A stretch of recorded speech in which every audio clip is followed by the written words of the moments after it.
Hey, everybody. This is Jason and Jennifer Hall. We're the host of Rich Marriage Podcast. I'm blessed to be married 19 years. Such a blessing with 5 children. Have a beautiful couple here, a brother and sister in the Lord. Just so grateful for part 3. And so we'll be talking about part 3. And this has been so good. If you haven't had a chance, go back, watch episode 2 and episode 1. You will not be sorry. As we end out with part 3 here, we're going to talk about something that we've engaged with you all about, and something that is just it's a rich resource, rich component, rich information about something called the crazy cycle. The crazy cycle. And yes, it's as crazy as it sounds. But maybe some of you have heard this term before, but maybe some of you haven't.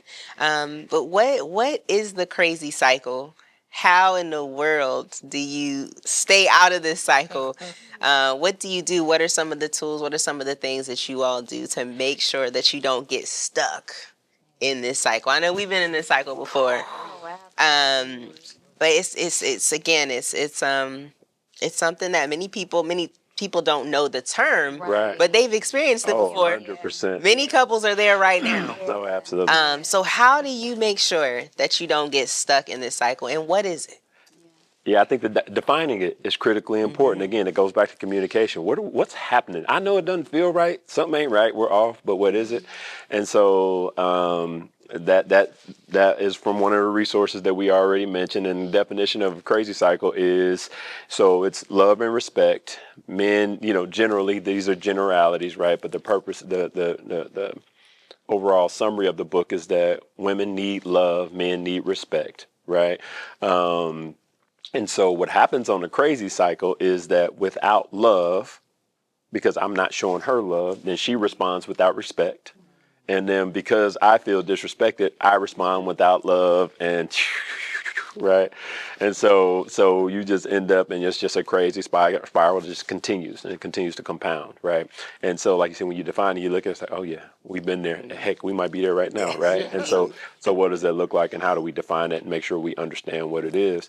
But then it comes back to, at some point, someone has to say, you know what, we're getting off. Enough, we're getting off. And he asked, well, who was the right person in the book? Who's the right person? It's yes, you. One of you all has to be the mature one. One of you all has to be the one to, from a humility standpoint, that we talked through earlier, to say, enough. Enough is enough. And it does. It comes back to, not to get, super, but it comes back to devil, no more. Yeah. You don't have a seat. You don't deserve a seat at our table. Yeah, and I mean, it's so funny because we use that language, right? Crazy cycle, and then you have couples like, what? What is that? But you've been on it. You might be on it right now. And so, what does that look like? Yeah. Crazy cycle is, hey, that there's tension, there's a lack of communication. It might look like the silent treatment. It might be, okay, I didn't respond to something. I'm being quiet now, where we need to have this courageous conversation, but nobody wants to lean in and engage. No one wants to apologize in the situation. So you might not have never used the definition of crazy cycle, but we all have navigated. And what that looks like, it doesn't mean that the Halls or the Alexanders won't ever get on the crazy cycle, because we will. The cool part about learning, being aware about the crazy cycle, is how long you stay on it. It could be something today that we walk out of here and it's like, man, I did or said or didn't respond the right way, that was disrespectful, or he said something that was unloving, that could get us on the beginning of that crazy cycle. Yeah. But if I'm aware of, I'm so sorry, that was disrespectful, or I apologize how I said that or when I said that, then I'm not on the crazy cycle for an hour, 2 hours, 2 days, 2 months, 2 weeks, Yeah. So it's not that, in a realistic world that we're not going to get on that crazy cycle, but it's being so aware and humble to say, we're on it.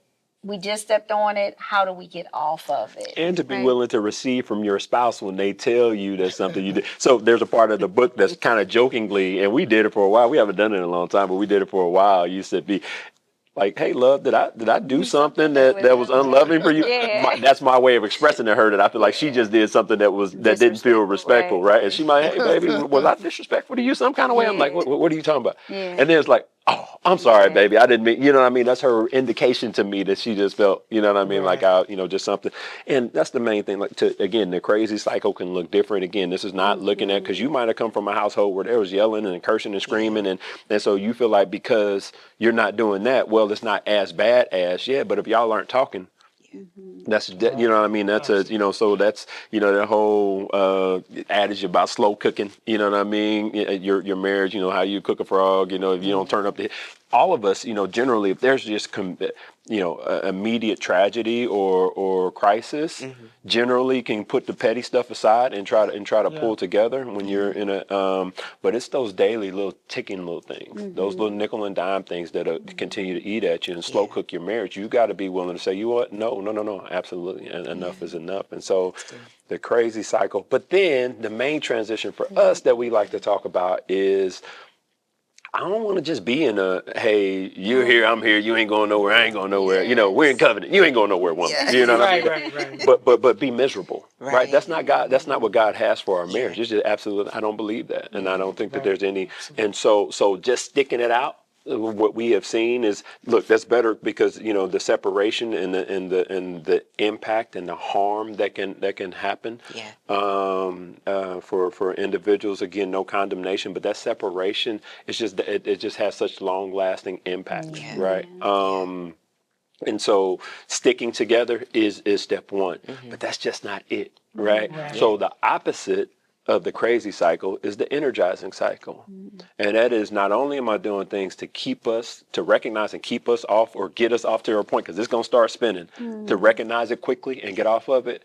Then how back to intentionality and being deliberate. How am I investing things into our marriage to put us on an energizing cycle?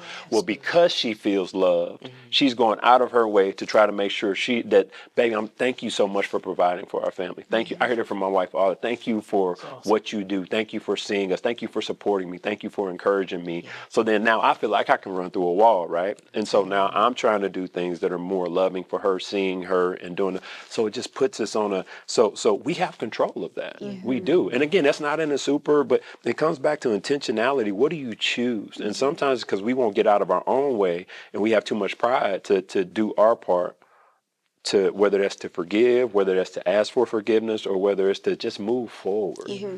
And you know what? I think a very tangible, practical way to just go from the crazy cycle to the energizing cycle is to say, hey, when you do this or when you say this, it makes me feel like this. I think some people just don't even know. They're not aware of, that was a trigger. Or when you do that, that really irritates me. Oh, man, I've been doing that for 8 years. So it's that breakdown of communication and not saying, when you say or do this, this is how I receive it. And then that's a way to say, you know what, own it and then pivot to be able to improve and go from, okay, now we're on a crazy cycle. We moved off of the crazy cycle and now we can move into, you know what? I recognize that you didn't respond that way this go around. I recognize that you did help me. You didn't just sit down on the couch when you saw me cooking and cleaning and doing the dishes with the kids. You got up and you helped me. So I think sometimes practical application is we don't know what we don't know.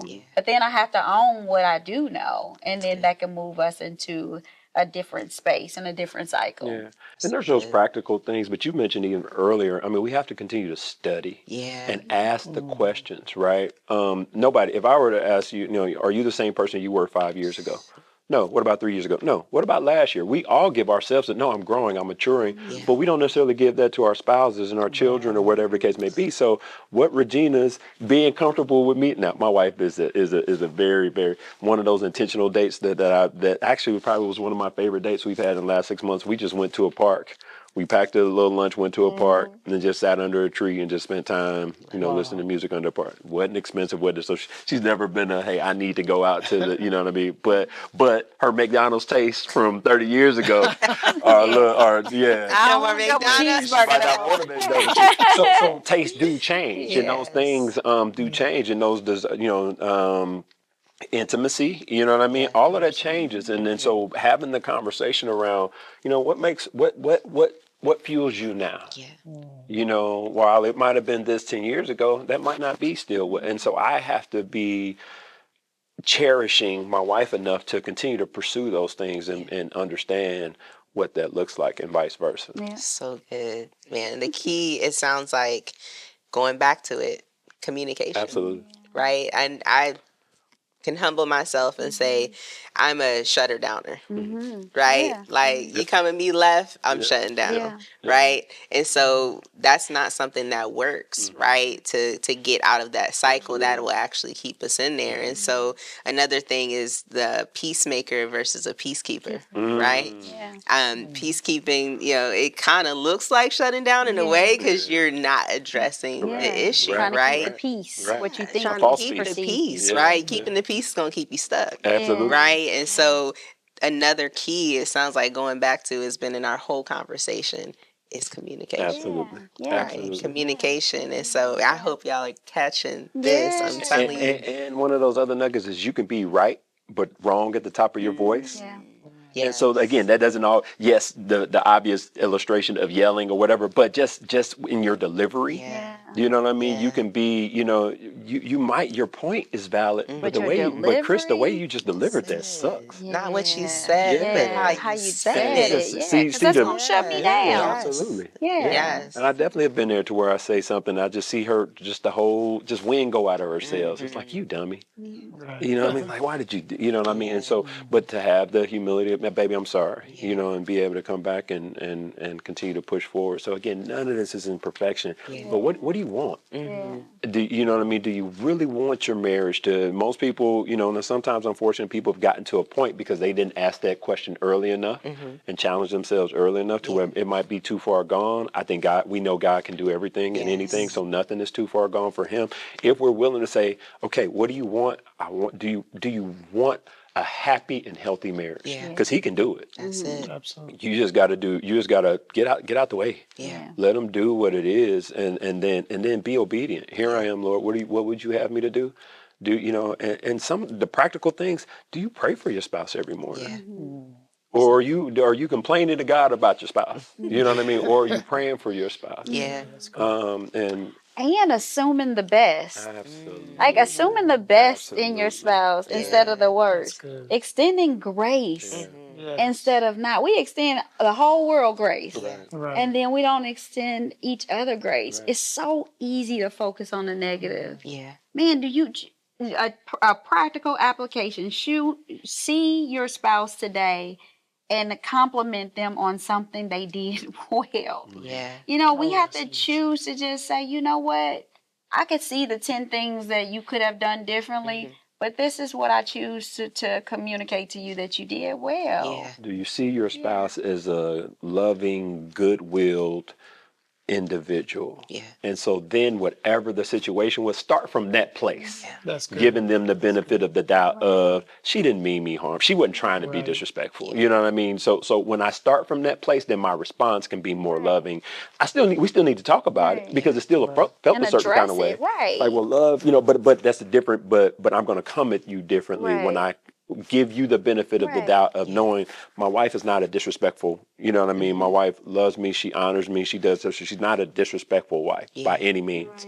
So when I remind myself of that in every situation and give her the benefit of the doubt, then the next conversation can come from a better place and have a better just in outcome. a practical way. And on my side, Chris is direct. And I have to, that's how he's wired. Yeah. So sometimes I have to be like, okay, stop being sensitive. That's just how he communicates. And it's not a negative, it's not a personal attack on Regina. But he's just like, okay, let's get to the point. What is, you know? I have to though then understand, but that's the thing. I mean, like we try to see one another because I have to then say, okay, Chris, you gotta, so let's not just because I'm like, headlines. Okay, let's get to, you know what I mean? Ready? Let's get to it. Let's figure it. But that's not. Sometimes she just needs to walk through. Another husbands. I'm gonna give you a whole nother practical thing, right?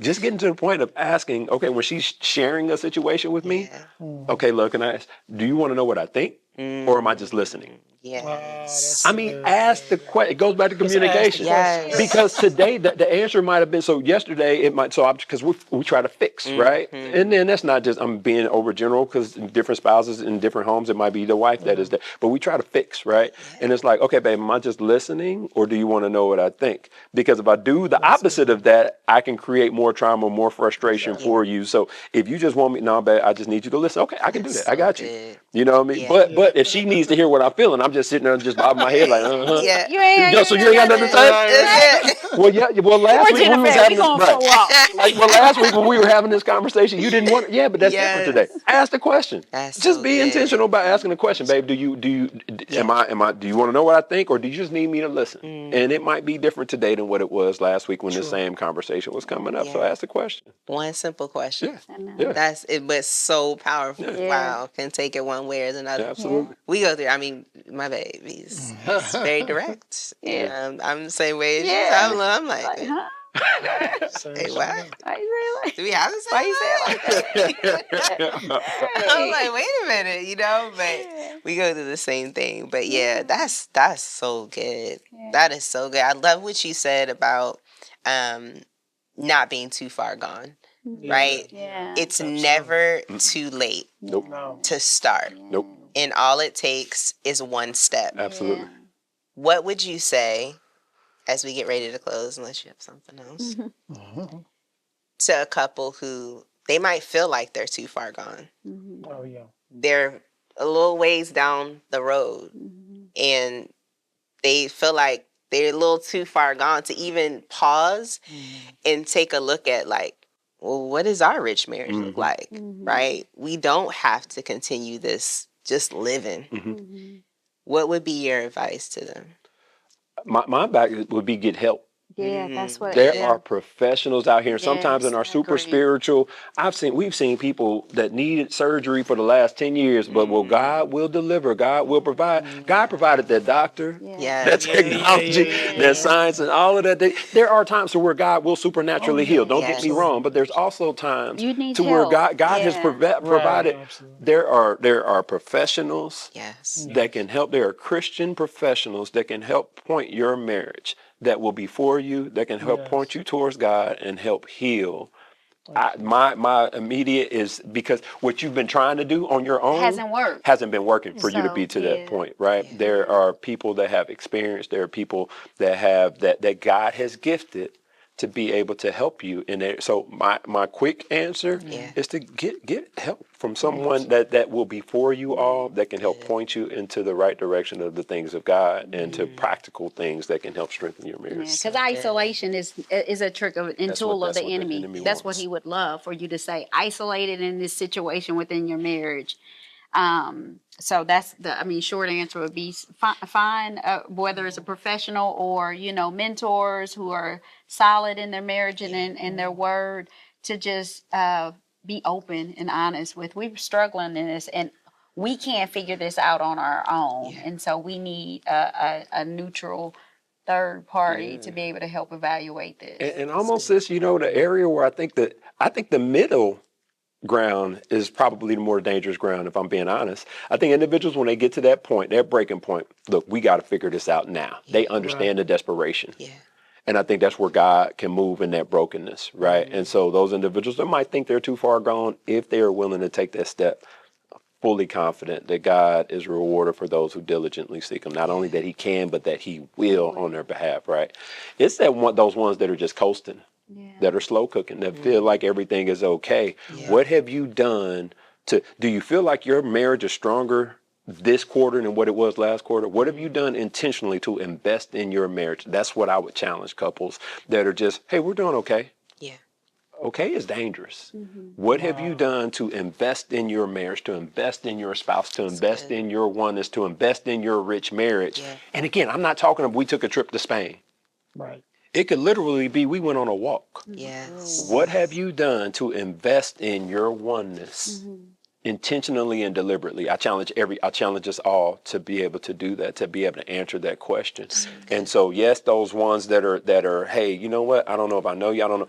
There's danger there, but there's also a brokenness that God can use. And in all examples within Scripture, we see He used that broken spirit to says, I'm a sinner. You know what I mean? I'm missing it. That's who He uses, right? And He the same within our marriages. But those individuals that feel like, hey, at least I'm not them. At least we're not that bad. This is what I saw my parents do. If we didn't do this, so at least we're not that bad. That's danger. What have you done to be intentional? Complacent and comfortable. Right. That's the danger. It's like the lukewarm Christian. Absolutely. You know? Lukewarm marriage. No lukewarm marriage. No hashtag. That's it. No No lukewarm lukewarm marriages. There you I go. love We want a it. rich Feel it. marriage. Rich marriage. That's No right. lukewarm marriage. I love that. So good. Yeah. Got a lot of words. Not enough time. My goodness. And you all know me. I don't express a lot of words. Sis. I don't give a lot of words, but I'm passionate about this. I'm Yeah. passionate about my marriage. I'm passionate about marriage, period. I'm passionate about marriage in God's kingdom. It should look different. Yeah.